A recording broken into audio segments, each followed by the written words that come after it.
Info penting, besok tanggal 14 September tahun 2022.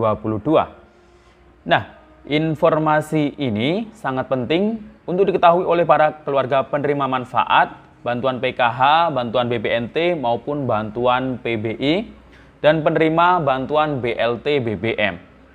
Nah, info penting ini ditujukan untuk para KPM, baik yang berusia kurang dari 40 tahun, yang berusia 40 tahun hingga 60 tahun, berusia atau masuk kategori lansia atau disabilitas, dan juga ibu hamil, dan bagi KPM yang sudah meninggal. Nah, apa informasi pentingnya? Simak terus videonya sampai akhir, jangan kemana-mana, kita intro dulu.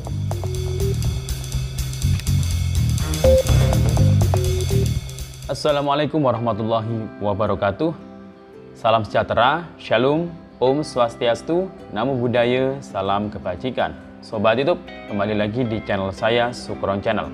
Apa kabar Sobat YouTube semua? Semoga Sobat YouTube semua selalu diberikan kesehatan, diperlancar segala urusan dan usahanya, dan diperbanyak rezekinya. Amin.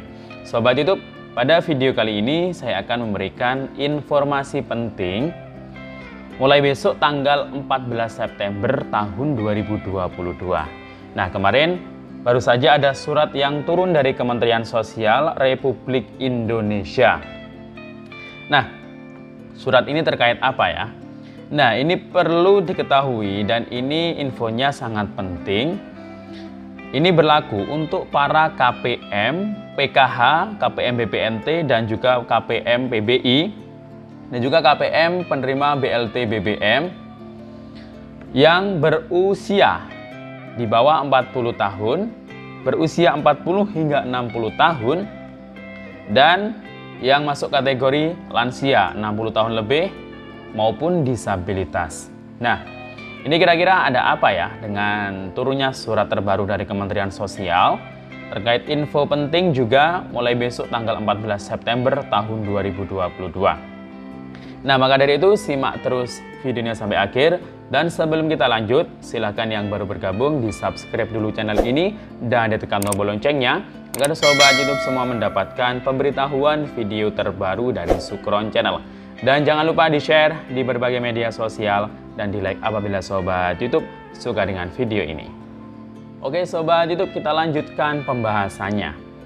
Nah Sobat YouTube, besok tanggal 14 September tahun 2022 ini ada info yang sangat penting yang perlu diketahui oleh para keluarga penerima manfaat, KPM PKH, KPM BPNT, KPM BBI, maupun penerima bantuan BLT BBM. Nah, ini untuk KPM yang berusia kurang dari 40 tahun, berusia 40 hingga 60 tahun, maupun 60 tahun lebih yang masuk lansia, maupun disabilitas. Nah, kira-kira ada apa ya di mulai besok tanggal 14 September ini?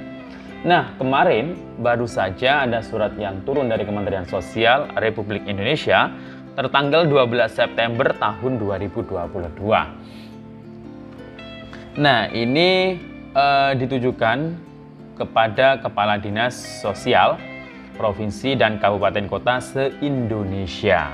Nah, di dalam surat ini ada hal yang merupakan tugas yang harus dilakukan oleh para pendamping program Keluarga Harapan kepada KPM PKH. Nah, apa ya tugasnya? Yang inti dari surat tersebut dari Kementerian Sosial Republik Indonesia. Nah, di tanggal 14 September tahun 2022, besok ini akan dimulai verifikasi kelayakan. Nah ya, jadi besok ini tanggal 14 sudah mulai dibuka verifikasi kelayakan hingga tanggal 29 September. Nah, di dalam surat ini juga terkait mengenai pemberitahuan pemutakhiran data KPM PKH. Karena di sini ini untuk memutakhirkan, kegiatan pemutakhiran PKH atau data PKH ini dilakukan melalui aplikasi 6NG, Sistem Informasi Kesejahteraan Sosial Next Generation. Nah, pendamping PKH di sini ini melakukan pemutakhiran data berupa perbaikan data anomali, kemudian pergantian pengurus bantuan sosial, verifikasi kelayakan, dan pemutakhiran data ibu hamil, meninggal, dan disabilitas. Nah ini ya, di sini ada hal yang baru di dalam pemutakhiran di SIG-SNG. Jadi kami dari pendamping bantuan program Keluarga Harapan, di dalam SIG-NG ini ada menu baru yakni pergantian pengurus. Nah, mungkin ada salah satu di antara KPM yang mungkin sudah meninggal pengurusnya yang namanya ada di kartu. Namun di dalam satu kakaknya ini masih ada anggota rumah tangga yang masih hidup. Mungkin istrinya atau misal kartunya awalnya ini atas nama istri, kemudian istrinya meninggal. Nah, ternyata suaminya ini masih hidup juga dan masuk lansia. Nah, ini bisa diganti pengurusnya. Jadi si istrinya tadi itu di SIG-NG, nanti di menu DTKS itu akan dimutakhirkan untuk statusnya meninggal. Jadi langsung ada pilihannya meninggal. Nanti dinas sosial itu melalui supervisornya itu nanti akan meng-approve ya. Kalau sudah ditetapkan meninggal di situ, nah nanti di menu pergantian pengurus nanti akan muncul dan bisa diusulkan untuk pergantian pengurus. Dan di situ langsung otomatis yang bisa mengganti pengurusnya adalah hanya anggota rumah tangga yang ada dalam satu kakak. Jadi itu ya Sobat YouTube. Jadi kalau beda kakak itu nggak bisa ya untuk diusulkan ganti pengurus. Maka dari itu ya harus dalam satu kakak di sini. Jadi itu ya yang perlu diperhatikan oleh para KPM PKH dan juga ini berlaku juga untuk KPM BPNT. Jadi itu ya Sobat YouTube semua. Nah, selain itu besok ini tanggal 14 juga dilakukan verifikasi kelayakan.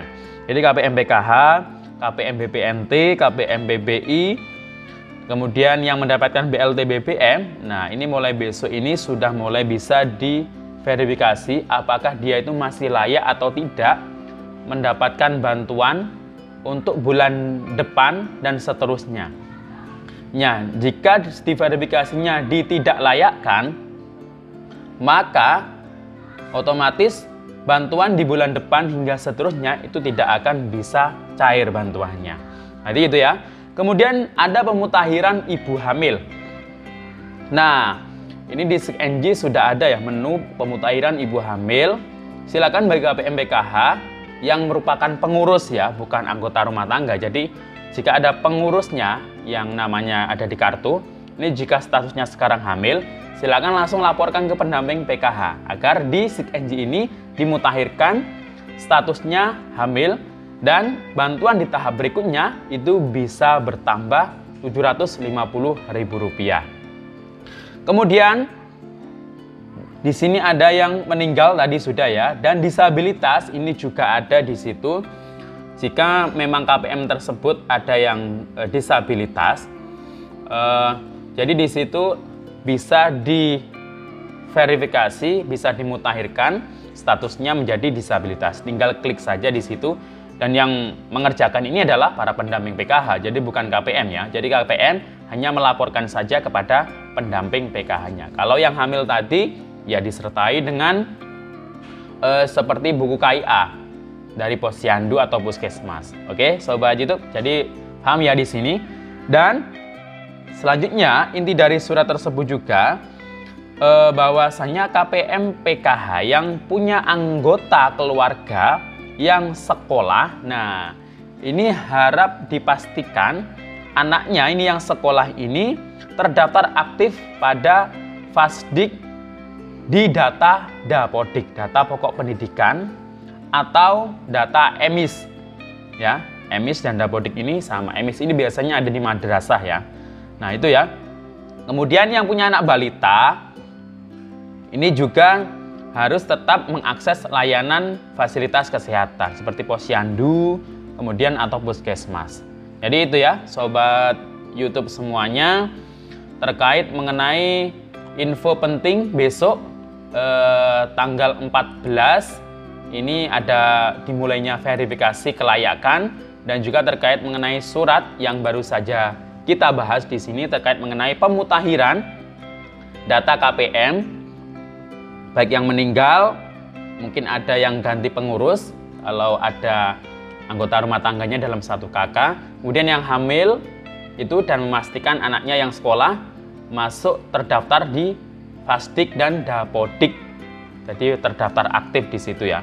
Karena jika tidak terdaftar aktif di Dapodik, itu nanti mempengaruhi bantuannya. Bantuannya bisa tidak cair atau mungkin kurang dari jumlah yang seharusnya didapatkan. Jadi itu ya Sobat YouTube semua, informasi yang bisa saya sampaikan di sini.